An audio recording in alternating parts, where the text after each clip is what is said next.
بسم اللہ الرحمن الرحیم۔ السلام علیکم۔ آج ہمارا موضوع ہے حضرت خالد بن ولید رضی اللہ عنہ کے اسلام لانے کا قصہ۔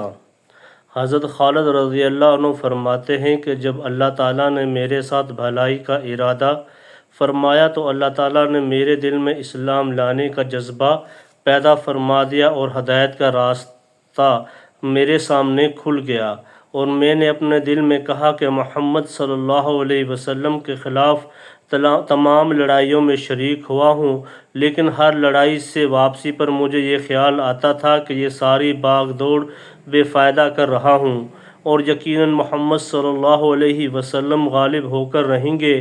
جب حضور صلی اللہ علیہ وسلم حدیبیہ کے لیے روانہ ہوئے تو میں مشرکوں کے سواروں کا ایک دستہ لے کر نکلا، اور اس فان میں میرا حضور صلی اللہ علیہ وسلم اور صحابہ رضی اللہ عنہم سے سامنا ہو گیا، اور میں آپ صلی اللہ علیہ وسلم کے مقابلہ میں کھڑا ہو گیا۔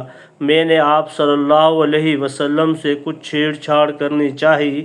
آپ صلی اللہ علیہ وسلم ہمارے سامنے اپنے صحابہ رضی اللہ عنہم کو ظہر کی نماز پڑھانے لگے۔ ہم نے سوچا کہ ہم نماز کے دوران ہی آپ صلی اللہ علیہ وسلم پر حملہ کر دیں گے، لیکن ہم کسی فیصلہ تک نہ پہنچ سکے، اس لیے ہم نے حملہ نہ کیا، اور اسی میں خیر تھی۔ آپ صلی اللہ علیہ وسلم کو ہمارے اس ارادہ کا پتہ چل گیا، یعنی اللہ تعالیٰ نے آپ صلی اللہ علیہ وسلم کو بتا دیا۔ چنانچہ آپ صلی اللہ علیہ وسلم نے اپنے صحابہ کو عصر کی نماز صلاۃ الخوف کے طریقہ پر پڑھائی۔ اس بات کا ہمارے دلوں پر بہت اثر پڑا، اور میں نے اپنے دل میں کہا کہ اس آدمی صلی اللہ علیہ وسلم کی حفاظت کا مستقل غیبی انتظام ہے۔ آپ صلی اللہ علیہ وسلم ہم سے ایک طرف ہو گئے اور ہمارے گھوڑوں کا راستہ چھوڑ کر دائیں طرف چلے گئے۔ جب آپ صلی اللہ علیہ وسلم نے حدیبیہ میں قریش سے صلح کر لی اور قریش نے آپ صلی اللہ علیہ وسلم کو زبانی جمع خرچ سے واپس کر کے اپنی جان بچائی، تو میں نے اپنے دل میں کہا اب کون سی چیز باقی رہ گئی ہے؟ اب میں کہاں جاؤں؟ نجاشی کے پاس جاؤں؟ نجاشی نے محمد صلی اللہ علیہ وسلم کا اتباع کر لیا ہے، اور ان کے صحابہ رضی اللہ عنہم اس کے پاس امن سے رہ رہے ہیں۔ کیا میں ہرقل کے پاس چلا جاؤں تو مجھے اپنا دین چھوڑ کر نصرانیت یا یہودیت کو اختیار کرنا پڑے گا اور عجم میں رہنا پڑے گا، اور یا اپنے وطن میں باقی لوگوں کے ساتھ رہتا ہوں؟ میں اسی سوچ و بچار میں تھا کہ اچانک حضور صلی اللہ علیہ وسلم عمرہ کی قضا کرنے کے لیے مکہ تشریف لے آئے۔ میں مکہ سے غائب ہو گیا، اور آپ صلی اللہ علیہ وسلم کی آمد پر میں حاضر نہیں ہوا، اور میرے بھائی ولید بن ولید بھی حضور صلی اللہ علیہ وسلم کے ساتھ اس عمرہ میں مکہ آئے۔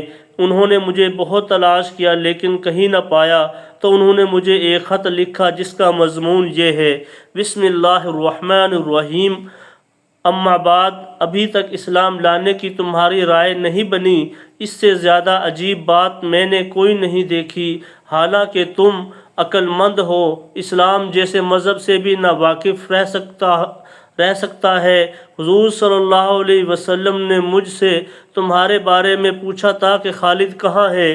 میں نے کہا اللہ تعالیٰ ان کو ضرور لے آئیں گے۔ آپ صلی اللہ علیہ وسلم نے فرمایا خالد جیسا آدمی بھی اب تک اسلام سے ناواقف ہے، اگر وہ اپنی ساری قوت اور محنت مسلمانوں کے ساتھ لگا دیتے تو ان کے لیے زیادہ بہتر تھا، اور ہم ان کو دوسروں سے آگے رکھتے۔ اے میرے بھائی، خیر کے بہت سے مواقع تم سے رہ گئے، اب تو ان کی تلافی کر لو۔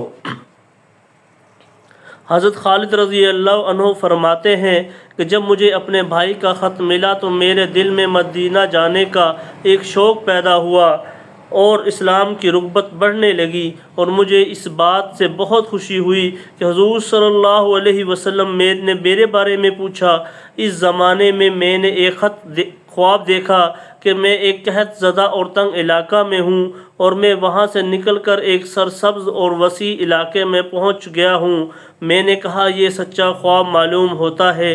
جب میں مدینہ آیا تو میں نے کہا اس خواب کا حضرت ابو بکر رضی اللہ عنہ سے ضرور تذکرہ کروں گا۔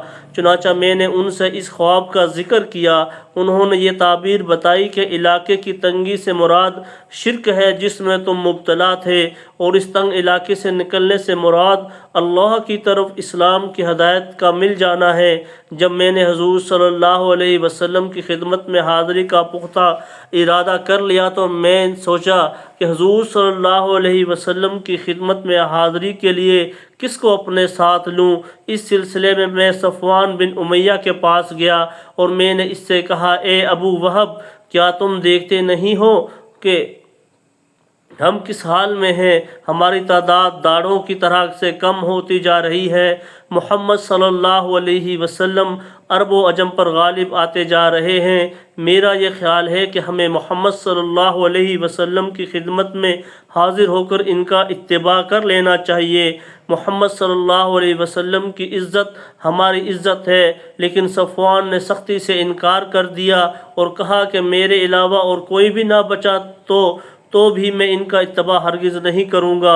میں اسے چھوڑ کر چل دیا اور میں نے کہا، اس آدمی کے بھائی اور والد کو بدر میں قتل کیا تھا، اس لیے یہ نہیں مان رہے ہیں۔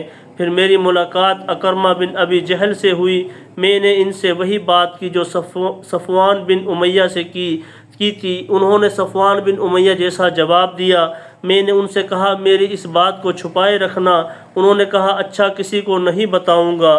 پھر میں اپنے گھر گیا اور اپنی سواری کو تیار کروایا۔ میں اس کو لے کر چل پڑا تو راستہ میں عثمان بن طلحہ سے میری ملاقات ہوئی۔ میں نے کہا، میرا دوست ہے، لاؤ اس سے بھی اپنی بات کر کے دیکھوں۔ پھر مجھے خیال آیا کہ اس کے آباء و اجداد بھی مسلمانوں کے ہاتھوں قتل ہو چکے ہیں، تو ان سے ذکر کرنے کو مناسب نہ سمجھا۔ پھر میں نے کہا، ان سے ذکر کرنے میں کیا حرج ہے، میں تو اب جا ہی رہا ہوں۔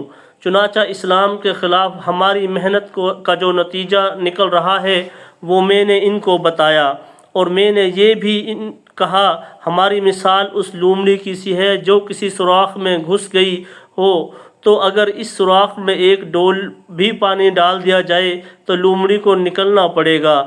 پہلے دونوں ساتھیوں سے میں نے جو بات کی ایسی ہی ان سے بھی کی، وہ فوراً مان گئے۔ میں نے ان سے کہا، میں تو آج ہی جانا چاہتا ہوں، میری سواری فج مقام پر تیار بیٹھی ہے۔ ہم دونوں نے آپس میں مکہ سے باہر مقام یا حج پر اکٹھا ہونا طے کیا۔ اگر وہ مجھ سے پہلے وہاں پہنچ گئے تو وہ میرا وہاں انتظار کریں گے، اور اگر میں ان سے پہلے وہاں پہنچ گیا تو میں ان کا انتظار کروں گا۔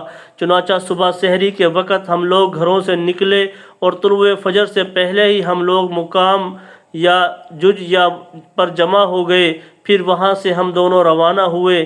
جب ہم ہدا مقام پر پہنچے تو وہاں ہمیں حضرت عمر بن العاص رضی اللہ عنہ ملے۔ انہوں نے کہا، تم لوگوں کو خوش آمدید ہو۔ ہم نے کہا، تمہیں بھی خوش آمدید ہو۔ انہوں نے پوچھا، تم کہاں جا رہے ہو؟ ہم نے کہا، تم گھر سے کس ارادہ سے چلے ہو؟ انہوں نے کہا، آپ لوگ گھر سے کس ارادہ سے چلے ہو؟ ہم نے کہا، ہمارا ارادہ تو اسلام میں داخل ہونے کا اور محمد صلی اللہ علیہ وسلم کے اتباع کرنے کا ہے۔ انہوں نے کہا، میں بھی اسی وجہ سے آیا ہوں۔ اب ہم تینوں ساتھ ہو لیے اور مدینہ جا پہنچے اور حرا میں اپنی سواریاں بٹھا دیں۔ حضور صلی اللہ علیہ وسلم کو ہمارے آنے کی خبر ملی، جس سے آپ صلی اللہ علیہ وسلم بہت خوش ہوئے۔ میں نے اپنے صاف ستھرے کپڑے پہنے اور حضور صلی اللہ علیہ وسلم کی جانب چل پڑا۔ راستہ میں میرے بھائی مجھے ملے۔ انہوں نے کہا، جلدی کرو، حضور صلی اللہ علیہ وسلم کو تمہاری خبر مل چکی ہے، وہ تمہارے آنے سے خوش ہیں اور تم لوگوں کا انتظار کر رہے ہیں۔ ہم تیز چلنے لگے۔ جب میں نے آپ صلی اللہ علیہ وسلم کو دور سے دیکھا تو آپ صلی اللہ علیہ وسلم مجھے دیکھ کر مسکراتے رہے، یہاں تک کہ میں نے آپ صلی اللہ علیہ وسلم کے قریب آ کر یا نبی اللہ کہہ کر سلام کیا۔ آپ صلی اللہ علیہ وسلم نے کھلے ہوئے چہرے کے ساتھ سلام کا جواب دیا۔ میں نے کلمہ شہادت پڑھا۔ آپ نے فرمایا، آگے آؤ، تمام تعریف اس اللہ کے لیے جس نے تم کو ہدایت دی۔ تمہاری عقل و سمجھ کو دیکھ کر مجھے یہی امید تھی، تمہیں خیر ہی کی توفیق ملے گی۔ میں نے عرض کیا، یا رسول اللہ، میں جن لڑائیوں میں آپ صلی اللہ علیہ وسلم کے میں حق کے خلاف لڑا ہوا ہوں، مجھے ان کا بہت خیال آ رہا ہے۔ آپ صلی اللہ علیہ وسلم نے میرے لیے اللہ تعالیٰ سے دعا کریں کہ اللہ تعالیٰ ان سب کو معاف کر دے۔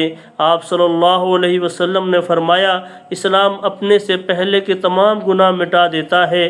میں نے کہا، آپ صلی اللہ علیہ وسلم اس کے باوجود میرے لیے دعا فرما دیں۔ آپ صلی اللہ علیہ وسلم نے فرمایا، اے اللہ کے راستے سے روکنے کے لیے خالد بن ولید نے جتنی بھی کوشش اور محنت کی ہے اسے معاف فرما دے۔ پھر حضرت عثمان اور حضرت عمر رضی اللہ عنہما آگے بڑھ کر حضور صلی اللہ علیہ وسلم سے بیعت ہوئے۔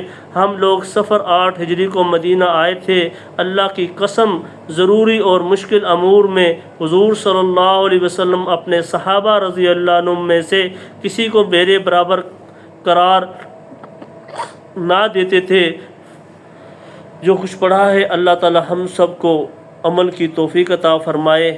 کل جو ہمارا موضوع ہے وہ ہے فتح مکہ زادہ اللہ تشریفاً کا قصہ۔ اللہ تعالی ہم سب کو عمل کی توفیق عطا فرمائے۔ السلام علیکم۔